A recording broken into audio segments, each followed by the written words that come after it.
नमस्कार, मैं जितेंद्र चतुर्वेदी। मतांतर में आप लोगों का स्वागत है। सियासी संग्राम छिड़ चुका है, लोग पाला भी बदलने लगे हैं और उसमें एक बड़ा, आप ये समझिए कि पाला बदलने वालों में बड़ा नाम स्वामी प्रसाद मौर्य का उभर कर आ रहा है। हालांकि उन्होंने पत्ते अभी खोले नहीं हैं और इसीलिए ऐसा लग रहा है कि वो कैलकुलेट कर रहे हैं कि कहीं उनका जो ये दांव है भाजपा से जाना वो उल्टा न पड़ जाए।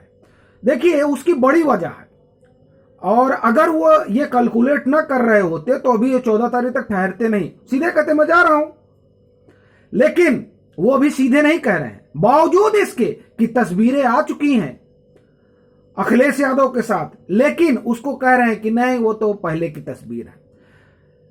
असल में वो वेट एंड वॉच की स्थिति में है और वो ये देख रहे हैं कि मैं एक बड़ी लिगेसी लेकर आया था बीएसपी से भाजपा में, वो पूरी लिगेसी में साथ लेकर जा पाऊंगा कि नहीं जा पाऊंगा, उसका वेट एंड वॉच कर रहे हैं। और मेरा यह मानना है कि वो लिगेसी स्वामी प्रसाद मौर्य नहीं ले जा पाएंगे। उसकी बड़ी वजह, जो भाजपा ने अपने स्ट्रक्चरल, जो उनका संरचनात्मक ढांचा है उसके संगठन का, उसमें जो बदलाव किया, खासकर नरेंद्र मोदी और अमित शाह के उभार के बाद, उस बदलाव ने दरअसल स्वामी प्रसाद मौर्य को मजबूर कर दिया कि वो सोचें, वो ठहरें कि साहब जो मैं जा रहा हूं ये निर्णय सही है या गलत है।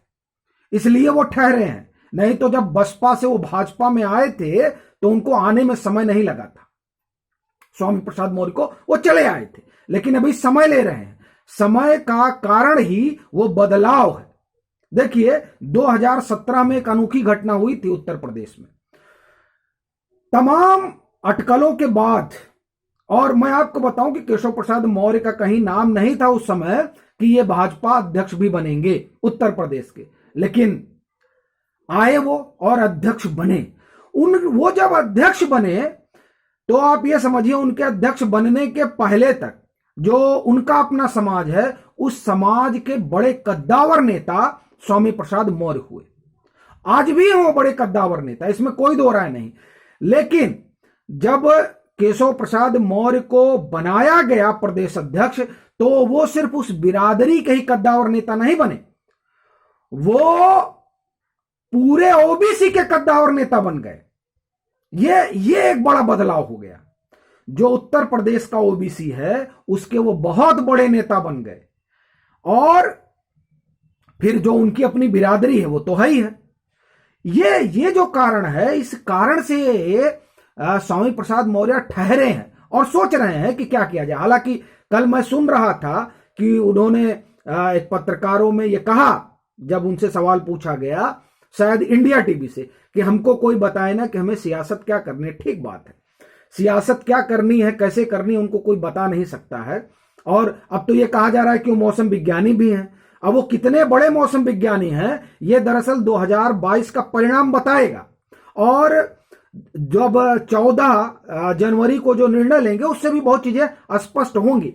लेकिन जिस तरह से वो ठहरे हैं, उस ठहराव ने यह बताया है, यह संकेत दे रहा है कि वो इस फिराक में लगे हुए हैं कि क्या वो लिगेसी और वो कुनबा जो वो लेकर आए थे वो साथ आएगा या वहीं ठहर जाएगा। अगर वो वहां ठहर जाएगा तब स्थितियां क्या बनेंगी। बाकी एक जो परिवार वाला आरोप है वो उन पर लग रहा है, वो उसको डिनाई भी कर रहे हैं, लेकिन मैं उसमें ज्यादा नहीं जाऊंगा। मेरा असली सरोकार उस जातीय गुड़ा भाग से है जिस जातीय गुड़ा भाग पर सपा की नजर है और जिस जातीय गुड़ा भाग को अमित शाह ने बड़े करीने से, जब 2013 में उन्हें उत्तर प्रदेश का प्रभारी बनाया गया था तो उन्होंने गढ़ा था। और वो जो उन्होंने गढ़ा था, उस गढ़न में सेंध स्वामी प्रसाद लगा पाएंगे, वो मुझे लगता है कि कहना बहुत जल्दबाजी होगी, क्योंकि पैरेलल चेहरा भाजपा ने खड़ा किया था केशव प्रसाद मौर्य का। और वो सिर्फ उस बिरादरी तक सीमित ना रहकर उनका अपना आभा मंडल बना और उस आभा मंडल में वो बड़ा चेहरा बनकर उभरे। अभी उनको जिम्मेदारी दी गई है कि आप इनको मनाएं। अब वो कितना उसमें सफल होते हैं वो एक अलग मसला है, लेकिन जिस 12% और 14% वोट का जो मार्जिन आ रहा था समाजवादी पार्टी के, आप ये समझिए जीत में, आप देखिए जो जितने ओपिनियन पोल आ रहे हैं उन ओपिनियन पोल में एक स्थिति तक जाकर पहुंच गई है। जो उसका अपना वोट बैंक हुआ करता था, उस वोट बैंक के सहारे समाजवादी की स्थिति में पहुंच गई है। अब उसे एक बड़ा ऐसा वो गैर यादव वोट चाहिए था जिससे वो जो है 40% का आंकड़ा पार कर जाए। उनको लगता है कि स्वामी प्रसाद मौर्य के आने से वो अंतर पाटा जा सकता है, लेकिन मेरा मानना है कि जिस समाज के वो अगुआ हैं और जिस गैर यादव वोट की दरकार सपा को थी, उसके अब अकेले नुमाइंदे स्वामी प्रसाद मौर्य नहीं है। उसके जो आप ये समझिए, मैं ये मानता हूं निजी तौर पर कि अब उनसे बड़े नुमाइंदे जो हैं वो केशव प्रसाद मौर्य हो गए हैं। और इसीलिए आप देखिए कि उनको मनाने के लिए भी लगाया गया कि आप मनाइए। तो ये अभी जो निर्णय हुआ है स्वामी प्रसाद मौर्य का, वो कितना सटीक बैठेगा वो देखने वाली बात होगी। लेकिन ये जो वो ठहरे हैं और सोच विचार में लगे हैं, ये सोच विचार इस बात का संकेत देता है कि वो टटोल रहे हैं कि जमीन कितनी बची है।